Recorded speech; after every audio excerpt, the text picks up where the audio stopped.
지난 시간까지 우리는 성삼일체의 구원 사역을 배웠습니다. 하나님은 어떻게 하셨죠?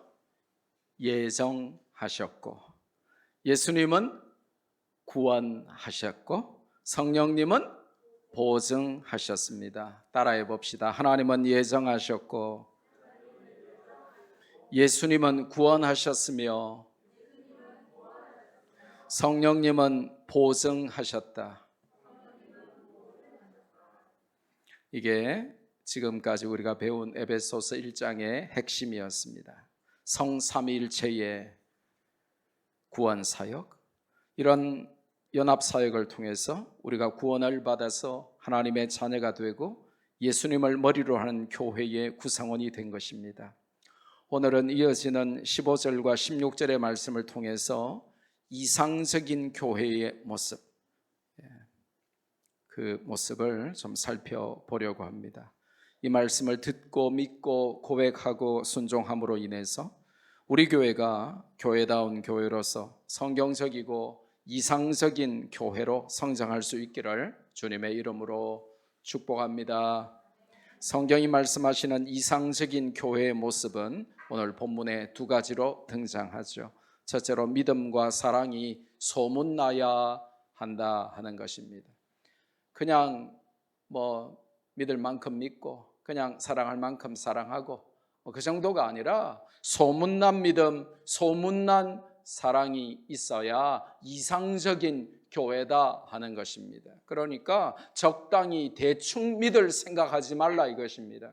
종교생활하고 그냥 교회 나와서 그냥 내 인생에 아무 의미 없이 그냥 교회 다녀주는 것 정도로 만족하지 말고 뭘 하려면 분명하고 정확하게 하라는 것입니다.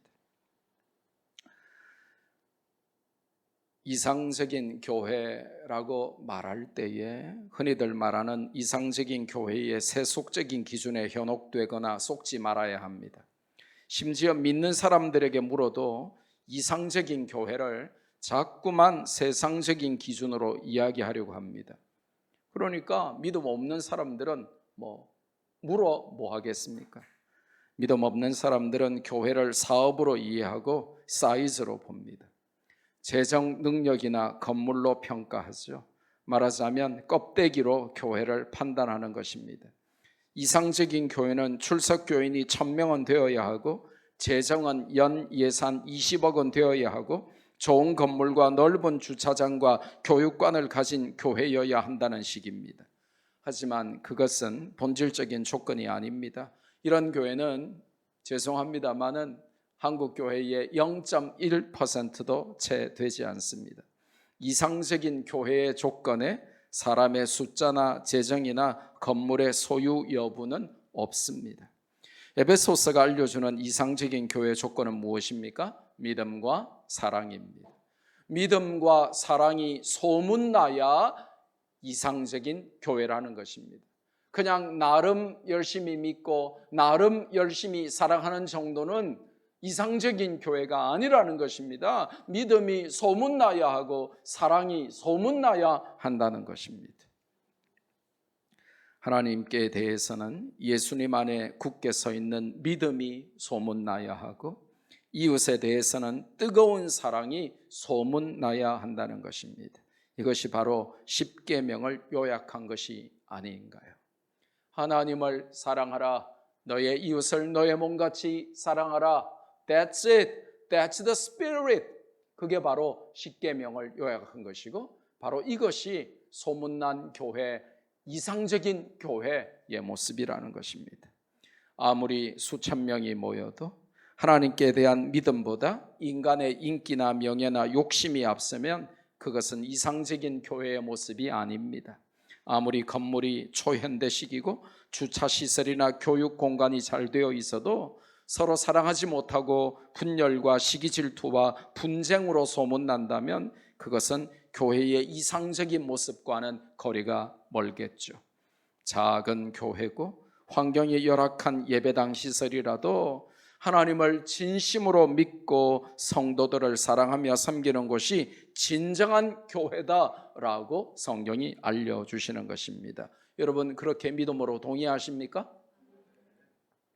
세상에서는 지금까지 여러분이 2류나 3류 인생으로 살아왔어도 믿음만큼은, 하나님을 믿는 믿음만큼은 나는 절대로 2류, 3류로 머물지 않겠다. 나는 믿음에 있어서만큼은 나는 1류로 살겠다. 이렇게 결단하셔야만 이상적인 교회를 만들어갈 수 있다는 것입니다. 그래 뭐 내가 세상에서 2류, 3류인데 내가 뭐 교회 와서 뭘 바라겠어. 그냥 적당하게 믿고 대충 믿고 그냥 형편 닿는 대로 믿고 그냥 환경이 허락하는 대로 그냥 믿지. 그렇게 하면 미안하지만 이상적인 교회 못 만들어요. 하나님이 원하시는 믿음의 사람이 될 수가 없습니다. 내가 비록 세상에서는 별로 잘나지 못하고 대단하지 못해도, 세상 사람들은 나를 2류, 3류로 인정해도 나는 교회 와서는 하나님을 믿는 믿음에 있어서만큼은 나는 2류, 3류 인생 살지 않겠다. 그래야 이상적인 교회, 이상적인 성도, 교회다운 교회, 성도다운 성도 될 수 있다는 것입니다. 반대로 지금까지 여러분은 세상에서 인류 인생을 살아오신 분 계십니까? 나는 뭐 다 잘났어, 나는 다 굉장해, 나는 대단해, 이런 분 계십니까? 그런데 세상에서는 그렇게 잘나고 대단하고 훌륭하고 인류 인생을 사시는데 믿음에서만 유독 2류, 3류, 4류, 5류 인생을 살지 않도록 각성하시고 분발하셔야만 되는 것입니다. 지금까지는 취미나 애완동물을 더 사랑했지만 이제부터는 그 어떤 것들보다 성도들을 더 사랑하며 살겠다, 그렇게 결단하셔야만 되는 것입니다. 개와 고양이 사랑은 끔찍하기로 소문났는데 믿음은 초라하지 않도록 사셔야 됩니다. 술이나 취미나 일 사랑은 소문났는데 교회와 성도 사랑은 차갑고 무관심하지 않도록 각성하며 살아야 합니다. 세상과 사람을 믿고 사랑하는 데는 1등하면서 하나님과 성도를 믿고 사랑하는 데는 낙제하지 않도록 그렇게 변화되어야 하는 것입니다. 그렇다면 우리는 소문났던 에베소 교회의 믿음과 사랑을 구체적으로 살펴보아야만 합니다. 첫째로 오늘 성경에 보니까 믿음이 소문났는데 어떤 믿음이냐 하면 그들이 주 예수님 안에 있다 하는 믿음, 그들이 예수 그리스도 안에 있는 믿음으로 소문이 났습니다. 소문난 믿음은 그냥 만들어지지 않습니다. 15절에 제일 처음에 등장하는 표현이 이로 인하여 라고 하는 표현인데 굉장히 중요한 내용입니다. 이로 인하여, 이게 무슨 말입니까? 대다수의 영어 번역은 for this reason 이렇게 번역을 했어요. 이런 이유로, 이 말이죠. 이 무슨 뜻입니까? 3절에서 14절까지 성삼위일체의 구원사역, 우리가 배운 하나님은 예정하시고 예수님은 구원하시고 성령님은 보증하신 이 내용을 총괄해서 정리하는 연결형이죠. 이것으로 인하여 for this reason, 무슨 말입니까? 삼위일체의 구원사역을 통해서 유대인들 뿐만 아니라 이방인들인 너희도, 에베소 사람 너희들도 구원받았으니 그 구속사의 큰 틀에서 정확한 구원의 과정을 통해서 올바르게 믿을 때에만 소문난 믿음을 가지게 된다는 뜻입니다. 그런 믿음이 예수님 안에 있는 믿음이라고 알려주는 것입니다. 예수님 밖에 있는 믿음도 있다는 반증이겠죠. 교회 열심히 다니는데 잘 믿는 척 하는데 예수님 밖에서 헛것을 믿고 가짜를 믿고 다른 것을 믿는 사람들을 많이 봐요. 교회 열심히 다니는 척하고 믿음 좋은 척 하는데 예수님 안에 있는 믿음이 아닌 거예요. 그런데 에베소 교회는 예수님 안에 있는 믿음으로 소문난 교회였습니다. 하나님의 예정하심과 예수님의 순종을 통한 구원하심과 성령님의 인치심을 통한 보증을 믿어야 제대로 된 예수님 안에 있는 믿음을 소유하게 되는 것입니다. 교회는 믿음으로 큰 소문이 나야 합니다.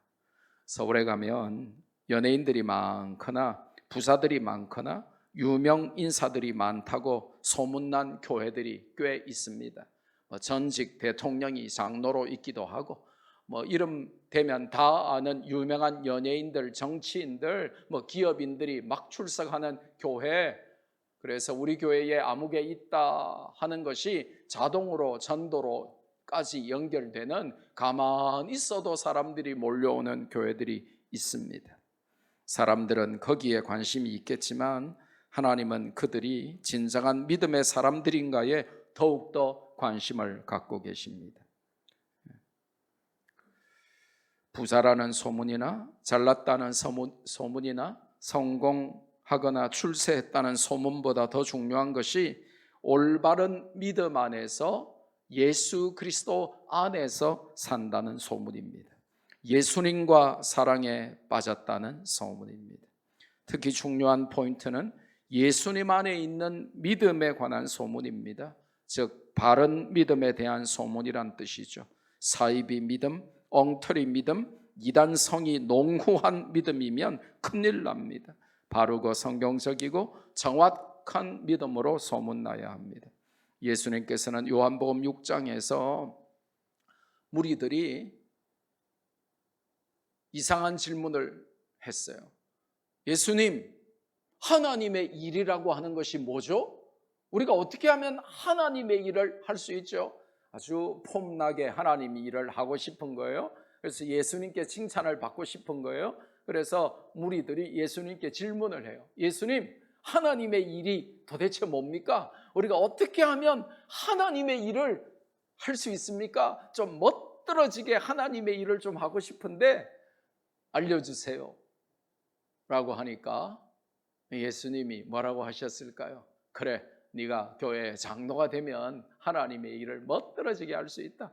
교회 권사가 되면 하나님의 일을 멋들어지게 할 수 있다. 목사가 되면, 선교사가 되면 하나님의 일을 멋들어지게 할 수 있다라고 말씀하지 않으십니다. 그들에게 청천벽력 같은 촌철살인의 한마디를 주시죠. 뭐라고 말씀하시냐고 하면 하나님의 일이라고 하는 것은 예수님을 믿는 것이 하나님의 일이다 라고 알려줍니다.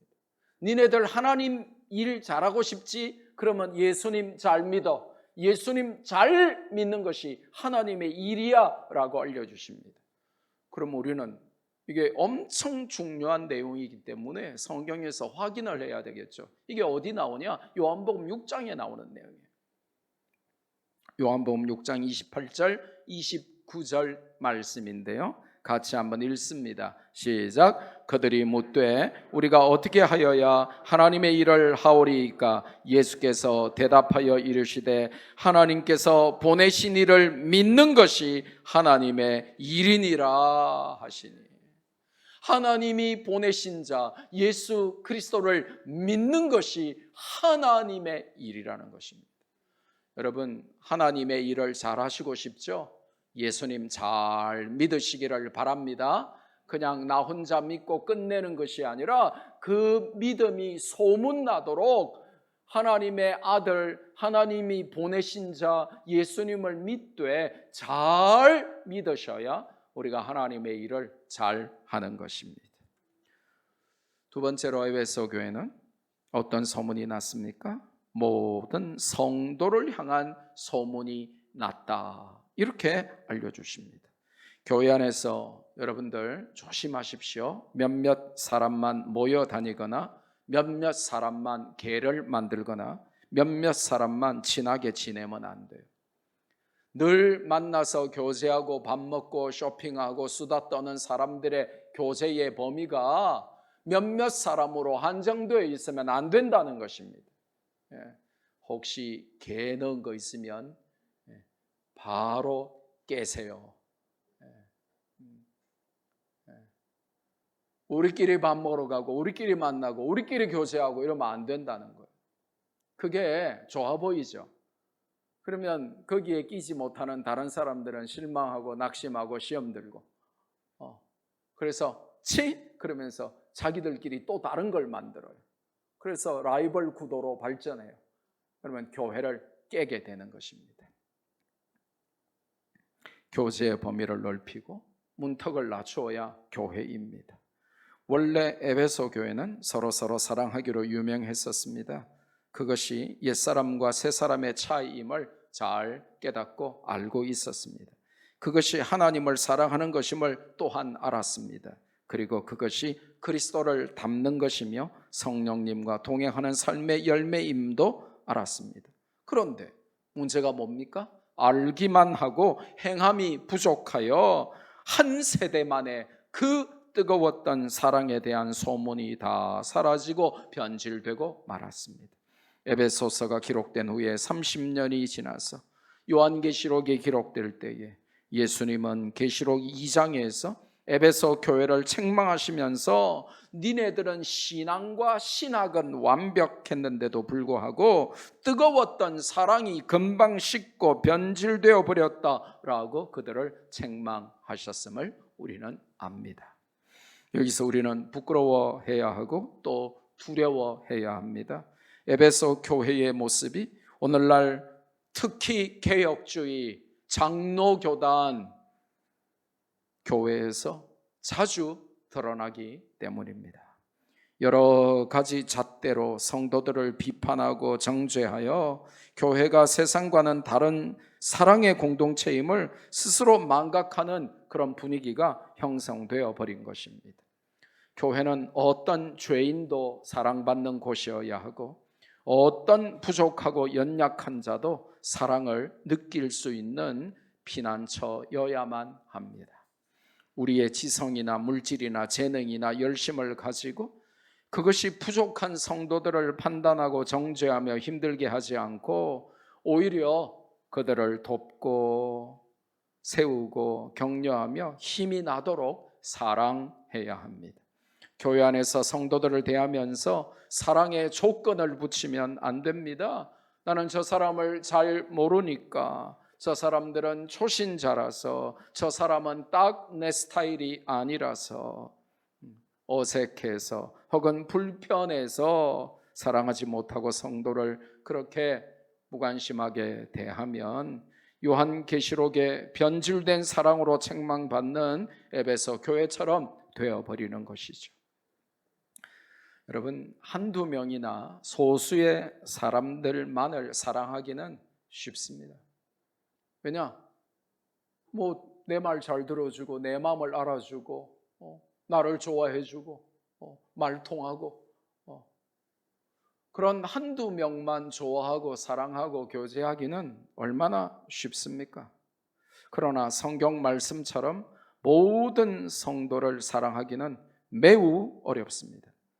하지만 성경은 그렇게 사랑해야 진짜 사랑이라고 알려주십니다. 아무리 진리의 말씀이 뜨겁게 우리 교회당에서 선포되고 찬양의 열기로 가득하고 성령 충만한 기도가 우리 예배당 안에 가득해도 그런 교회라도 각자가 자기 자신에게만 관심이 있고 다른 성도들에게는 전혀 나눌 마음과 시간과 관심이 없다면 하나님이 원하시는 교회는 아닌 것입니다. 그러니까 여러분 부탁드립니다. 지금은 코로나라서 우리가 밥 안 먹잖아요. 그런데 밥 먹어도 꼭 예배 마치고 도망가는 분들이 있어요. 스스로 나는 하나님께 딱 한 시간이야 그렇게 정해놓고 그냥 예배만 딱 드리고 도망가듯이 사라지는 분들이 있어요. 여러분이 바쁘시겠지만 그것은 미안하지만 교회의 모습은 아닙니다. 물론 여러분이 바쁘고 피곤한 중에 예배만이라도 드리는 게 그게 어디냐라고 말하면 더 이상 할 말은 없어요. 그러나 그렇게 하면 여러분은 죽었다 깨어나도 교회를 이해할 수 없게 됩니다. 예배 마치고 여러분이 아무리 바쁘고 피곤해도 함께 식사하고 함께 교제하고 함께 나누고 사람들의 기도 제목을 묻고 내 기도 제목을 말하고 한 주간 하나님이 나를 어떻게 사랑하셨는지 은혜를 베푸셨는지 한 주간 하나님과 내가 어떻게 동행했는지 아니면 동행하지 못해서 내가 넘어졌는지 성도들과 나누고 가족같이 성도들을 알아가고 이게 교회입니다. 그러니까 죽도 마치기 무섭게 도망가면 여러분이 100만 년을 교회 다녀도 교회를 이해할 수 없고 믿음이 성장할 수가 없는 것입니다. 그게 참 중요합니다. 또 새가족이 아닌 우리 성도들은 새로 오는 성도들과 인사하고 교제하고 식사하면서 그들에게 내가 듣고 보고 배우고 만난 주님의 사랑을 나누셔야만 합니다. 물론 바쁘고 피곤하시겠죠. 하지만 주님이 다 아십니다. 내 사정과 형편에만 함몰되어서 늘 변명과 핑계만 하지 말고 한계를 뛰어넘는 믿음으로 모든 성도를 사랑하겠노라고 결단하십시오. 어차피 우리는 교회 공동체 한 배를 탄 한 운명 공동체입니다. 저 사람이 내 스타일이든지 내 스타일이 아니든지, 저 사람을 보면 밥맛이 좋든지 있던 밥맛도 달아나든지 간에 같은 식구입니다. 그들과 말하고 그들과 말을 섞고 그들이 먼저 말하기를 기다리지 말고 내가 먼저 다가가서 말하고 인사하고 웃어주고 관심을 보여주고 기도 제목이 뭐냐고 물어봐주고 건강하냐고 사업은 잘 되냐고 어려운 점은 없냐고 문제가 혹시 있냐고 제가 뭐 기도해 드릴 것은 없냐고 물어봐주고 그게 교회라는 곳입니다.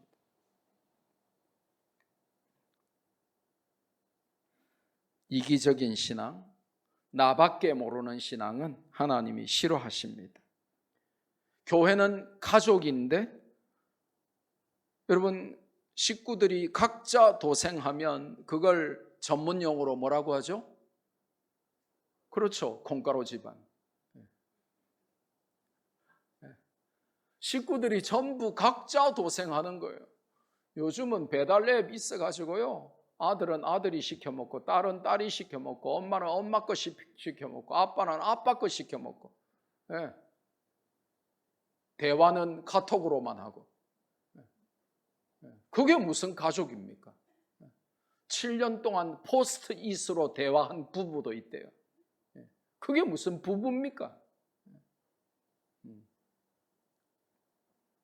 교회는 가족인데 각자 도생하도록 부름받지 않았습니다. 전부 자기 일에만 관심이 있고 다른 사람의 일을 돌아보지 않으면 교회가 아닙니다. 정말 그런가요? 성경이 그렇게 말씀하고 있어요. 한번 찾아볼까요? 빌립보서 2장 4절 같이 한번 읽습니다. 시작. 각각 자기 일을 돌볼 뿐더러 또한 각각 다른 사람들의 일을 돌보아 나의 기쁨을 충만하게 하라. 아멘. 이 말은 간섭하란 말이 아닙니다. 이 말은 오지랖 넓게 남의 가정사에 이래라 저래라 감나라 배나라 하란 말이 아닙니다. 내가 내 일에 그렇게 관심을 가지고 신경을 쓰고 눈물을 흘려 기도하고 애를 쓴 그만큼 교회 공동체 다른 사람들에게도 관심을 갖고 그들의 일에도 우리가 기도해주고 사랑해주고 격려하고 위로하고 그래서 우리가 한 가족인 것을 알려주라는 말씀입니다. 그렇지 않으면 교회 아닌 것입니다. 여러분은 변명하기 딱 좋죠. 아이고 목사님 내가 내 일도 내 코가 석자입니다. 내 일도 내가 돌보기 힘듭니다. 그런데 무슨 다른 성도를요 이렇게 하면 이분은 사막에 가서 무인도에 가서 혼자 수도사처럼 믿으면 돼요. 그런데 하나님은 우리를 사막에서 무인도에서 수도사처럼 믿게 하지 않으시고 예수 그리스도를 머리로 하는 교회를 세우시고 교회 공동체로 불러주셨어요. 여러분 세계에서 제일 큰 대가족이 뭐죠? 교회. 이 핵가족 시대에 우리는 세계에서 제일 큰 대가족으로 우리를 하나님이 부르셨어요. 그래서 우리는 챙겨야 할 형제자매가 적다 많다 엄청 많다. 그래서 늘 물어보고 기도해주고 이런 분위기가 있어야 돼요.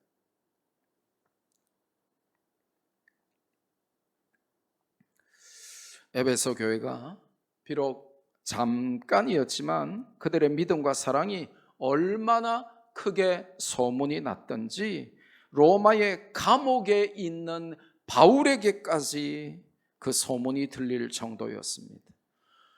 요즘처럼 인터넷이나 핸드폰이 있던 시대도 아닌데 말이죠.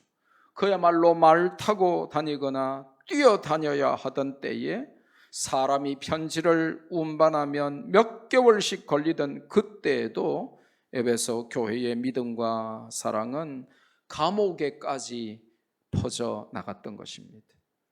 우리 교회가 주 예수 안에 있는 믿음과 성도들이 서로 사랑한다는 소문이 우리 말씀 교회의 담장을 뚫고 온 부산과 대한민국과 세계로 소문이 나야 한다는 것입니다. 북한의 정치범 수용소나 지하 감옥에 갇혀서 지금 고문당하며 죽음을 기다리던 믿음의 그루터기들도 우리 교회의 소문을 듣고 북한 지하교회에서 말씀교회 소문을 듣고 소망을 가지고 우리 말씀교회 한번 와서 예배드리고 싶은 마음이 생기도록 그렇게 세계에 소문난 믿음의 교회, 사랑의 교회가 되어야 한다는 것입니다. 이것은 교회의 성장이나 유명세나 인기를 얻고자 하는 것이 아님을 여러분은 아시겠죠? 믿음과 사랑으로 소문나야 비로소 이상적이고 성경적인 교회이며, 그렇게 소문나도 30년이 채 안 돼서 한 세대가 채 끝나기도 전에 변질되기 쉬운데, 우리는 더더욱 각성해서 믿음과 사랑이 변하거나 식지 않도록 에베소 교회를 반면교사와 타산지석으로 삼아야 하는 것입니다. 그래서 우리는 이 에베소서를 통해서 우리 교회를 소문난 교회로 만들어야 하겠다 하는 적용에까지 이르러야 합니다. 우리는 에베소서를 배우면서 마음의 거룩한 결단과 소망을 품을 수 있어야 합니다.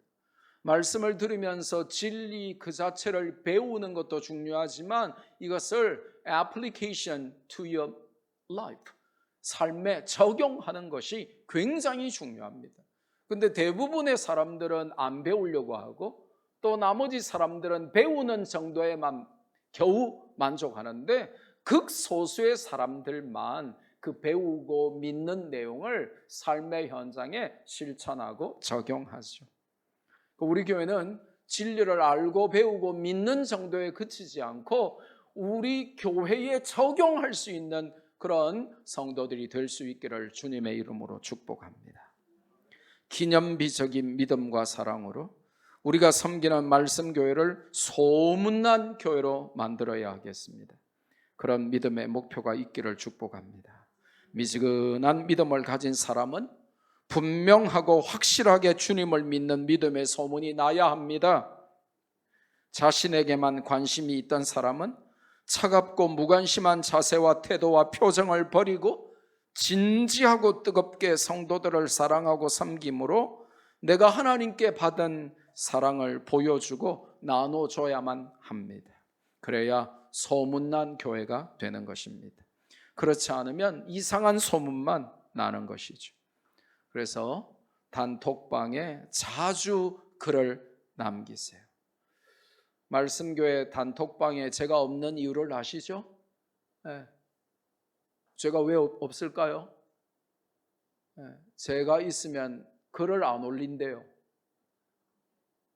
어떤 사람은 못 올린대요. 그래서 제가 눈물을 머금고 한 번 초대되었다가 나갔어요. 제가 있으면 썰렁해진대요. 목사님이 있으면 올릴 글도 못 올린대요. 그래서 내가 우리 성도들이 무슨 생각을 하는가, 무슨 글을 올리는가 정말 궁금해가지고 우리 와이프 컴퓨터에 카톡 올려놓은 거 몰래 보고 막 이렇게 이제 하긴 하는데 몰래 보다가 가끔 들키기도 하고 막 아직 보지도 않았는데 내가 눌러가지고 보고 막 제가 거기에 없는 이유가 뭐냐? 여러분이 막 마음껏 기도 제목 올리고 댓글 달고 찬양도 올리고 은혜 받은 거 올리고 이렇게 하시라고 그러는 것입니다. 그 단톡방에 적어도 내가 하루에 하나는 글을 올린다 이런 마음으로 샀어요. 그게 1분 걸립니까? 2분이 걸립니까? TV는 몇 시간씩 보시면서, 핸드폰은 몇 시간씩 보시면서, 그거 1분 걸립니까? 2분 걸립니까? 기도 제목도 올리시고 찬양도 올리시고 여러분의 일상도 나누어 주십시오. 그게 관심이고 그게 사랑입니다. 그게 소문나야 교회라는 것입니다. 두 번째로 에베소서가 알려주는 이상적인 교회의 모습은 중보 기도하는 교회입니다. 자기만을 위해서 기도하는 교회가 아니라, 오늘 우리 찬양하기 전에 우리 신경호 집사님이 딱 저하고 무슨 말을 맞춘 것도 아닌데, 우리가 무슨 제가 설교 이렇게 할 테니까 찬양을 이렇게 하세요, 멘트를 이렇게 하세요 하고 사전 연락한 것도 아니고 교감도 없었는데 딱 중보기도 말하더라고요. 야, 확실히 성령께서 역사하시더라고요. 참된 교회, 이상적인 교회, 하나님이 기뻐하시는 교회는 어떤 교회냐 하면 나만을 위하여 기도하는 교회가 아니라 온 성도들을 내 식구처럼, 내 아들처럼, 내 형제처럼, 내 자식처럼 그렇게 여기고 성도들을 위하여 중보 기도하고 뜨겁게 서로서로를 위하여 성도들 상호 간에 그들의 이름을 부르며 하나님 앞에 기도하는 교회가 이상적이고 성경적인 교회라고 성경이 말씀하십니다. 어떻게 중보 기도를 하는 교회로 변모할 수 있습니까? 두 가지를 오늘 성경이 알려주시죠. 여러분이 목회자의 감사 기도의 제목이 되시면 됩니다. 이 말은 여러분이 저에게 무슨 선물을 하라거나 여러분이 저에게 잘 보이시라 이런 내용이 아님을 아시죠, 그죠? 제가 그런 걸 요구하거나 바라는 사람도 절대 아님을 아셔야 합니다. 바울은 에베소 교회의 믿음과 사랑의 소문을 듣고 감사하는 마음이 충만해진 것입니다. 그들이 확실한 믿음으로 예수 그리스도 안에 굳게 선 것과 서로 지체로서 사랑함을 듣고는 하나님께 감사하며 기도하기 시작했습니다. 기도할 때마다 그들이 기억났다고 성경은 설명합니다. 헬라어 원문을 보면 이 한글로 그냥 단순하게 기도라고 번역된 이 단어가 단수형이 아니라 복수형인데, 이게 무슨 말이냐고 하면 헬라어 원문으로 읽으면 이런 뜻이에요. 바울이 성도들 한 명 한 명을 위하여 연속적으로 반복해서 계속적으로 기도했다는 의미입니다.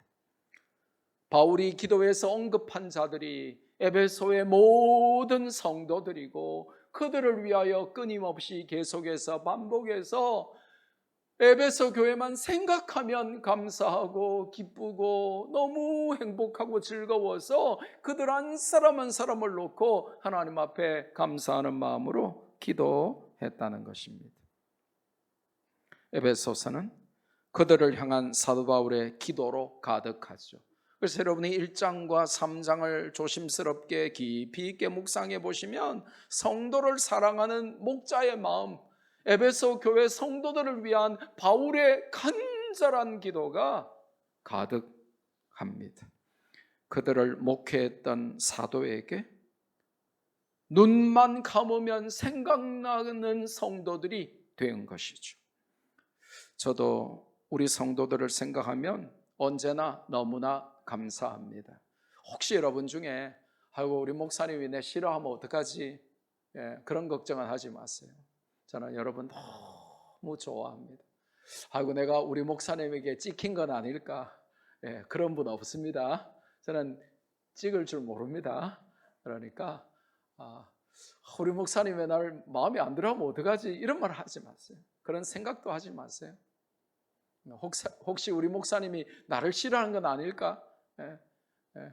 제가 누이 나빠가지고 뭐 여러분 인사할 때 혹시 안 받고 모르고 지나갔는데 봐라 우리 목사님 인사도 안 받아주고 이러면서 사람이 인사 안 받아주면 삐치거든. 굉장히 기분 나쁘거든. 그러니까 봐라 우리 목사님 나한테 삐쳤음이 틀림없어. 내지는 우리 목사님은 나를 인간으로 생각도 안 해. 나는 우리 교회에서 존재감 1도 없어. 이렇게 자꾸 비약하고 막 날고 막 이렇게 하지 마시라고. 제가 다 표현하지 못해도 여러분 너무 사랑합니다. 저는 여러분에게 원망이나 불평 1도 없습니다. 그저 감사할 뿐입니다. 목사의 눈으로 성도를 볼 때에 아이고 좀 믿음이 부족해 보이는 분이 있어요. 아이고 저렇게 믿으면 안 되는데 싶은 분이 있습니다. 그래도 믿음이 좀 부족해 보여도 그래도 한편으로는 예수님 믿고 교회 나오는 것만으로도 감사하고 예배 시간에 앉아 있는 것만 봐도 감사하고 그렇습니다. 언젠가 깨닫고 헌신하여 위대한 믿음의 사람이 되어서 교회의 기둥 같은 일꾼이 되는 날이 오겠지라고 믿으면서 감사하고 있습니다. 목사의 눈으로 성도를 볼 때 좀 열심을 내면 좋겠는데 이런 성도가 왜 없겠습니까? 그럼에도 불구하고 이 정도라도 나와주는 것만 해도 너무 기적이라고 감사하면서 저 열심 없는 성도도 말씀이 들어가고 하나님의 손이 그를 만지시면 Holy touch of God, 하나님이 거룩하게 한 번만 만져주시면 그게 다리 몽디를 부르시든지 쫄딱망하게 하시든지 하나님의 하여튼 하나님의 방법으로 한 번만 홀리 터치를 해주시면 조만간 열심을 품고 주님을 잘 섬기겠지. 저는 그렇게 감사하면서 기도합니다.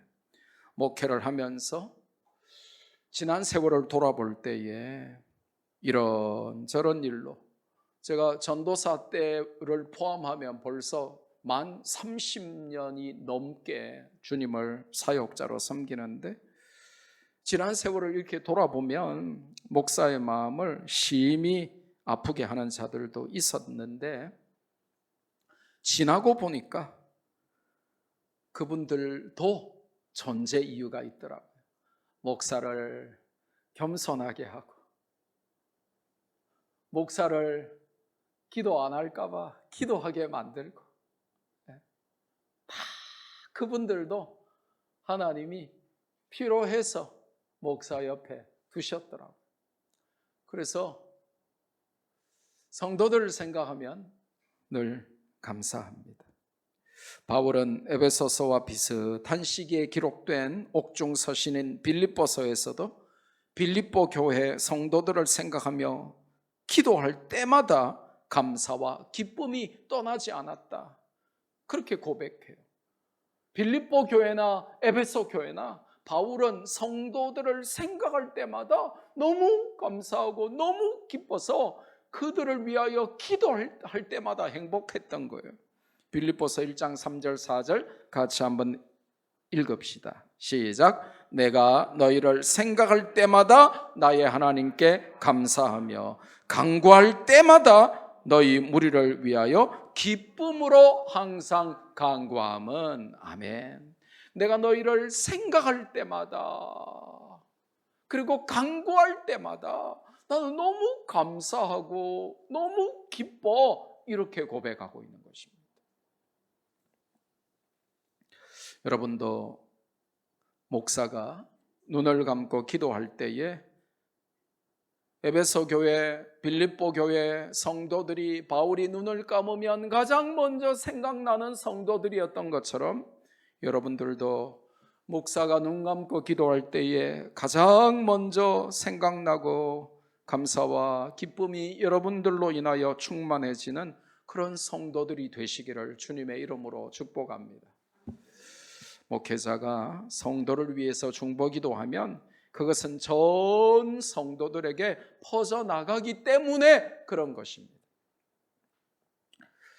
그래서 성경이 알려주는 이상적인 교회는 결국 나만을 위해 일방적으로 올려드리는 이기적인 기도만 가득한 교회가 아니라 내 기도 시간에 성도들을 위해서 함께 중보하며 기도하는 교회입니다.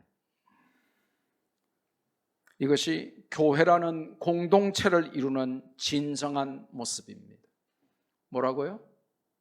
중보기도가 교회라는 공동체를 이루는 진정한 모습이란 말이에요. 이게 안 되면 콩가루 집 안 된다고 아까 말씀드렸죠. 각자 도생하는 겁니다. 전부 와서 하나님 내 사정이 더 급합니다. 저 함집사는 저 다음에 들어주시고 저부터 들어주세요. 제가 더 응급 환자입니다. 저 신집사는 다음에 들어주시고 제가 더 급합니다. 이렇게 되는 거예요. 그런데 진정한 공동체로서의 교회의 표지가 뭐냐 하면 중보하며 기도하는 것입니다. 하나님 저를 살려주세요 기도하지만 하나님 내 옆에 저 신집사 함집사 내 옆에 저 성도 하나님 내 가족입니다. 내 형제입니다. 저들의 기도도 외면하지 마시고 저들의 기도도 들어주세요. 이렇게 중보하며 기도하는 것이 교회 공동체의 진정한 모습이라는 것입니다. 중보 기도는 하나님 나라의 가장 아름다운 단원입니다. 여러분 단원서 써보셨어요? 누가 억울한 일을 당했습니다. 재판을 받아야 합니다. 그러면 판사의 마음을 움직이는 게 뭡니까? 단원서입니다. 단원을 많이 받아오면 판사도 인간인지라 그 단원을 보고 판결을 부드럽게 하는 것이죠. 이 단원은 참 중요한데 하나님 나라의 가장 아름다운 단원이 바로 중보기도입니다. 나보다 남을 낮게 여기는 그리스도인의 신앙 고백의 실천이 바로 중보기도입니다. 말뿐 아니라 기도로 이웃을 사랑하는 최고의 방법이 중보기도입니다. 지금 누군가는 우리의 기도를 진정으로 기다리고 있습니다. 기도 하나가 이렇게 큰 힘이 될 줄 몰랐어요. 우리는 가장 어려운 때에 기도가 최고 힘이 된다는 것을 고백하게 됩니다. 내가 아파보고 내가 망해보고 내가 힘들어 보면 내가 가장 인생의 밑바닥과 깊은 터널을 통과해보면 나를 위한 성도들의 중보기도가 얼마나 소중한지를 알게 됩니다. 나를 위한 중보기도의 소중함을 아는 자만이 지금도 절실히 중보기도를 애타게 기다리는 형제 자매의 마음을 알고 그들에게 사랑을 나눌 수 있는 것입니다. 하나님은 중보기도하는 자를 귀하게 보시고 그의 기도를 응답하십니다. 여러분이 세상에서 사업에 성공하여 돈 많이 버는 것은 쉬운 일이 아닐 수 있습니다. 여러분이 세상에서 공부를 잘해서 올 A 안호로를 받고 남들이 다 부러워하는 대학 가는 일은 그렇게 쉬운 일이 아닙니다. 그러나 여러분은 세상에서 그렇게 탁월하게 성공하고 출세하지는 못해도 교회에 와서 중보하며 기도할 수 있습니다. 이게 너무 놀라운 것입니다. 그런데 우리는 너무나 안 하거든요. 나만을 위해서밖에 그 놀라운 기도의 능력을 사용할 줄 모르거든요. 성도들을 위하여 중보해야 교회 공동체의 진정한 모습이 드러나는 것입니다. 성도를 위한 나의 기도가 내 기도의 응답으로 돌아오는 복을 여러분 누려보시고 싶지 않습니까? 내가 성도를 위하여 기도했는데 하나님은 내 기도에 응답하시는 이 설명하지 못할 이 놀라운 하늘의 비밀의 법칙을 경험해 보고 싶지 않으십니까? 내가 열심히 성도를 위하여 기도했는데 하나님은 내가 미처 간구하지 못한 내 기도를 들어주시는 이 놀라운 설명할 수 없는 은혜를 여러분은 경험하고 싶지 않으십니까? 하나님은 중보기도하는 자를 귀하게 보시고 그의 기도에도 응답하십니다. 이상적인 교회는 성도들의 이름을 부르며 눈물을 흘리는 사람들이 많은 교회입니다. 안 되는 교회, 깨어지는 교회는 어떤 교회입니까? 누가 힘들고 어려우면 겉으로는 아무 말 안 하지만 속으로는 쾌재를 부르며 꽃이다, 잘 됐다, 까불 때 알아봤다, 설칠 때 알아봤다, 이런 교회는 이제 큰일 나는 교회죠.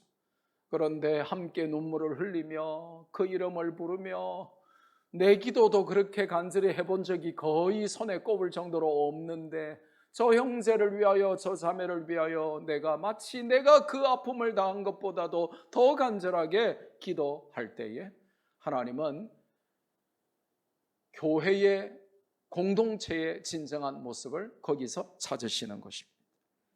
형제를 위하여 기도했더니 내 기도가 응답되었고, 자매를 위하여 눈물을 흘렸더니 내 기도가 응답되는 놀라운 역사가 바로 교회의 모습인 것입니다.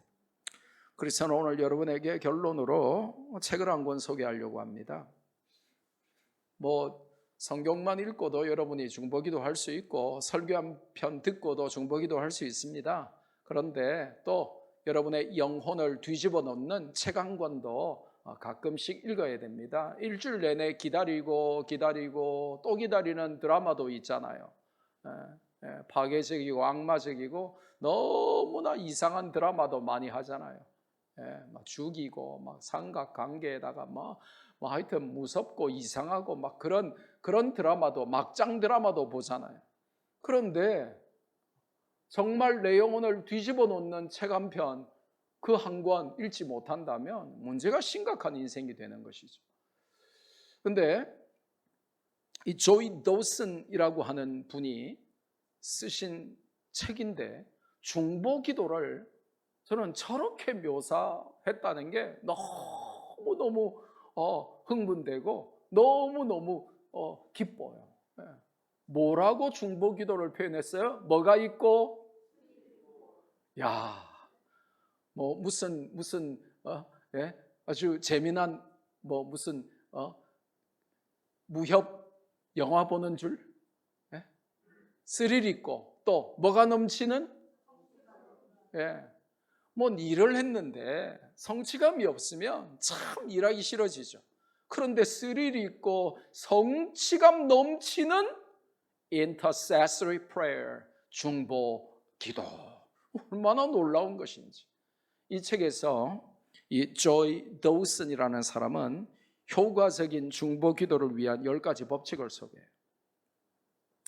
제가 여러분에게 책 한 권을 다 빨리 요약해 드리는 거니까 좋은 말 할 때 적으시고, 적을 시간이 없으면 빨리 넘어갈 거니까 바로 핸드폰 꺼내가지고 사진을 찍어서 10가지를 저장을 해 주십시오.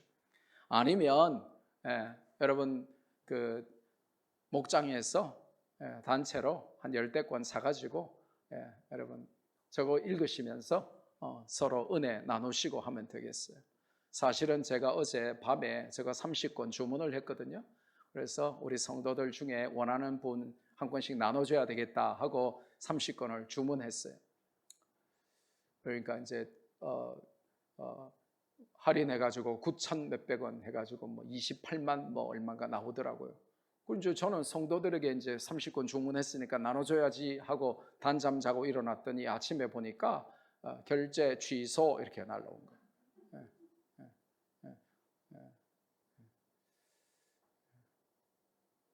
왜 그랬냐 이러니까 크레딧 카드로만 되고 은행 그 카드는 안 된다 이렇게 온 거예요. 할부가 안 된다고 온 거예요. 할부로 했더니 그래서 하나님 뜻인갑다. 각자 사라는 뜻인갑다. 담임 목사가 사주면 좋지. 그래서 제 마음은 분명히 서른 건 산 거예요. 샀는데 하나님이 안 돼. 목사가 사주면 안 읽어. 그러니까 자기 돈 내고 사라고 해. 아마 하셨는지도 모르겠어요. 저는 분명히 카드로 지불했습니다.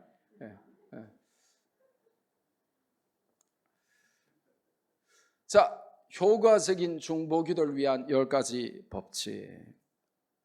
첫째로 큰 소리로 함께 읽습니다. 시작. 하나님을 찬양하기. 하나님의 능력은 특별히 찬양을 통해서 나타난다. 하나님은 찬양받기 위해 세상을 만드셨다. 그러므로 우리는 우리의 본분을 다해야 한다. 하나님의 성품과 그분이 행하신 일을 선포하고 높여드려야 한다. 이게 첫 번째 단계예요. 2번 같이 읽습니다. 숨은 죄와 깨닫지 못한 죄를 알려주시도록 성령께 간구하기.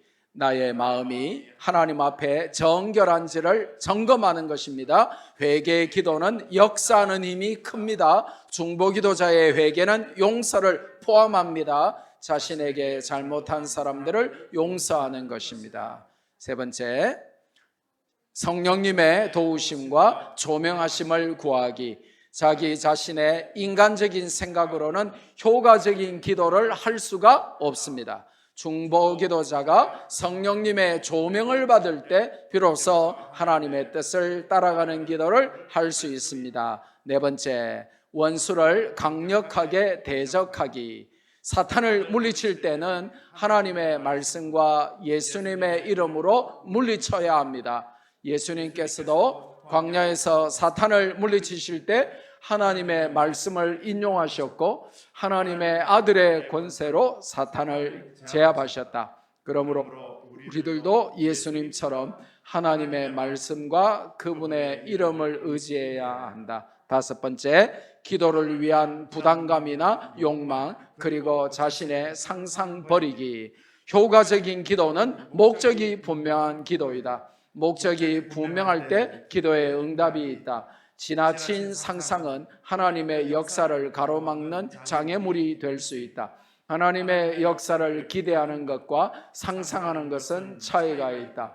기대는 하나님께 맡기는 것이지만 상상은 나의 욕심을 드러내는 것이기 때문이다. 여섯 번째, 기도에 대한 기대감 갖기.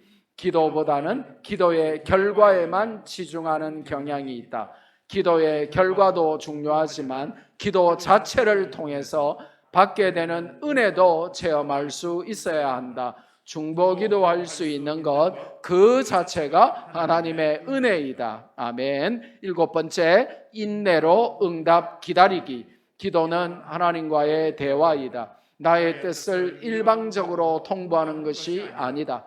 하나님의 뜻을 헤아릴 수 있어야 진정한 기도를 드린 것이다. 하나님의 음성을 듣기 위한 시간을 갖도록 하라. 여덟 번째, 하나님이 주시는 생각대로 행동하기. 기도 후에 마음속에 확신과 기쁨이 온다면 그것이 곧 하나님의 응답이다. 중요한 것은 기도한 대로 응답받은 대로 행하는 것이다.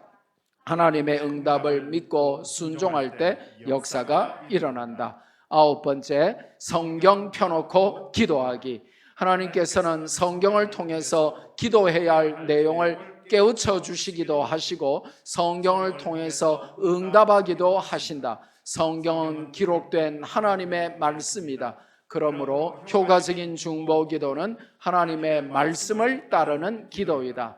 열 번째, 기도의 시작과 끝에 하나님께 영광 돌리기. 더 이상 기도할 제목을 주지 않으시면 이는 만물이 주에게서 나오고 주로 말미암고 주에게로 돌아감이라 영광이 그에게 세세 있으리로다 라는 로마서 11장 36절의 말씀을 기억하면서 하나님께서 행하신 일에 대하여 감사와 찬양을 드림으로써 기도를 마쳐야 한다. 아멘. 사실 늘 내 가족을 위하여 기도하기는 쉬워요. 그런데 확대 가족으로 함께 그리스도를 믿는 하나님의 형제 자매로 불러주신 성도들을 진짜 내 가족처럼 여기고 기도하고 내 기도 가운데 그들의 이름을 부르고 내 필요만 외치지 않고 그들의 필요를 외치면서 하나님 앞에 기도할 때 이 중보기도는 하늘 보좌를 움직이고 하나님을 감동시키는 기도가 되어서 내 중요한 기도를 하나님이 들어주시게 하는 놀라운 기도로 능력 있게 변해가는 것입니다. 워낙 우리가 중보기도를 안 하니까 중보기도를 좀 스릴 있게 하고 성취감 있게 하라고 저런 책도 나오는 것이죠. 여러분이 저런 책들 하나씩 사서 9,500원밖에 안 하니까 사서, 또 여러 권 사서 뭐 10,000원짜리 우리가 밥도 한 끼 사주는데 여러 권 사서 성도들에게 선물도 하고, 그래서 가족끼리 사서 같이 읽으면서 또 큐티도 하고 가정 예배도 드리고 나누기도 하면서 우리 교회가 이렇게 중보기도하는 운동을 좀 일으키면 좋겠다. 에베소서를 배우면서 교회다운 교회, 성도다운 성도가 되기를 원하는데, 그동안 내가 약했던 이 중보기도를 좀 더 본격적으로 하면 좋겠다. 특별히 환자도 있고 코로나 시국이고 사업이 안 되기도 하고 또 자녀들의 앞날을 위해서도 우리가 얼마나 기도할 게 많습니까? 여러분이 영혼을 책임지는 목사를 위해서도, 우리 교회의 여러 교역자들과 여러 성도들을 위해서도, 또 학교를 위해서도 여러분이 얼마나 기도할 게 많습니까? 그래서 나만을 위하여 필요할 때만 선별적으로 하나님 앞에 기도라고 하는 럭셔리한 것을 어쩌다가 한번 사용하는 것이 아니라 날마다 수백 번, 수천 번 이 기도를 평상시에 일상적으로 자주 나만을 위해서가 아니라 모든 성도를 위하여 간구하는 그런 우리 말씀교회 성도들 되시기를 주님의 이름으로 축복합니다. 결론을 맺습니다. 아름다운 믿음과 사랑, 그리고 서로를 향한 중보 기도로 소문나야 한다. 이것이 이상적인 교회의 모습이다. 오늘 우리는 그렇게 배웠습니다. 소문나야 하는데 그리스도 안에 있는 믿음과 성도를 향한 사랑으로 소문나야 되고, 중보 기도를 잘하는 교회로 소문이 나야 한다는 것입니다. 주차장이 190대를 될 수 있는 세웅 빌딩에 있는 교회, 이런 소문 말고 로고스 국제학교를 하는 교회, 뭐 이런 소문보다 노인들이 가득한 대부분의 교회에 반해 젊은 이들로 가득한 말씀교회, 뭐 이런 소문보다 예수 그리스도 안에 있는 믿음으로 소문나고 서로 사랑함으로 소문나고, 그 사랑이 서로를 향한 중보 기도로 소문나는 그런 교회다운 교회 될 수 있기를 주 예수 그리스도의 이름으로 축복합니다.